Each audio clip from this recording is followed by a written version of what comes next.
Hello বন্ধুরা, আপনারা কেমন আছেন? আশা করি আপনারা খুব ভালো আছেন। আজকের আরও একটি ভিডিও নিয়ে চলে এসেছি।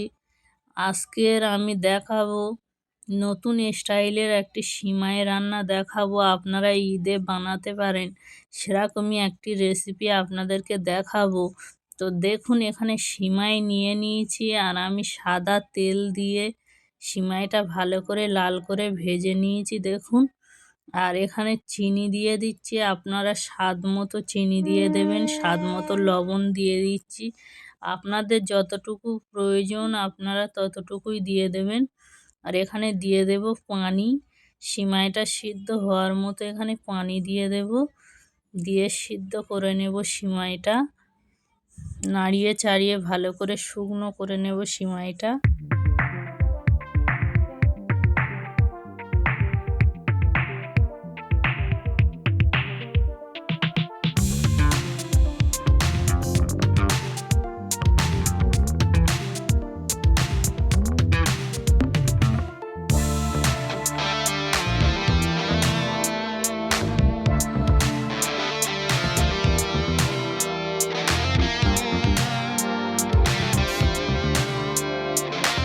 দেখুন আমার সিমাইটা রেডি হয়ে এসছে।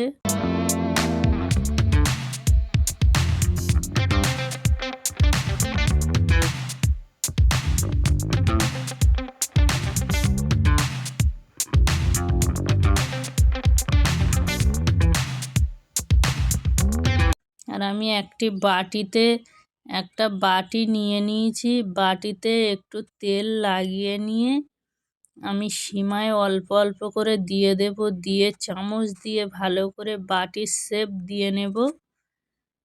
শেপ দিয়ে নিয়ে আর আমি তুলে নেব। দেখুন, এইভাবে আপনারা একবার বাড়িতে সিমাই রান্না করে খেয়ে দেখবেন। যদি ভালো না লাগে তখন আমাকে কমেন্টে জানাবেন। এইভাবে আমি সবগুলো বাটি বানিয়ে নেব, বাটির শেপ আকারে আমি বানিয়ে নেব এরকমভাবে একটা একটা করে। দেখুন আমি সিমাই নিয়ে নিচ্ছি, নিয়ে চামচ দিয়ে ভালো করে চেপে চেপে আমি বাটি মাপে কি সুন্দর করে আমি বানিয়ে নিচ্ছি। আপনারা জাউক দিয়ে তুলতে পারেন, চামচ দিয়েও তুলতে পারেন, ছুরি দিয়ে তুললে আরও ভালো হবে। আমি চামচ দিয়ে তুলছিলাম, যেহেতু ভেঙে যাচ্ছিল মোটা চামচ, সেই জন্য আমি খুন্তির পিছন দিক দিয়ে আমি তুলে নিচ্ছিলাম।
দেখুন আমার কমপ্লিট হয়ে গিয়েছে বানানো, দেখতে পাচ্ছেন কত সুন্দর দেখতে লাগছে। দেখুন আমি এবার দুধের ক্ষীরটা বানিয়ে নেব।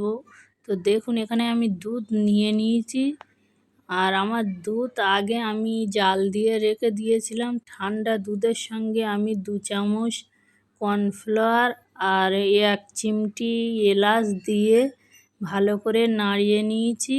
এখানে দিয়ে দিয়েছি স্বাদ মতো চিনি আর স্বাদ মতো লবণ দিয়ে ভালো করে নাড়িয়ে নিয়ে আমি গ্যাসটা জ্বালিয়ে দিয়েছি। অনবরত নাড়তে হবে, বারবার নাড়তে হবে, না হলে তলায় লেগে যেত। নাড়িয়ে নাড়িয়ে আমি এটাকে ঘন করে নেব। দেখুন কতটা ঘন হয়ে আসছে, দেখেই বুঝতে পারছেন।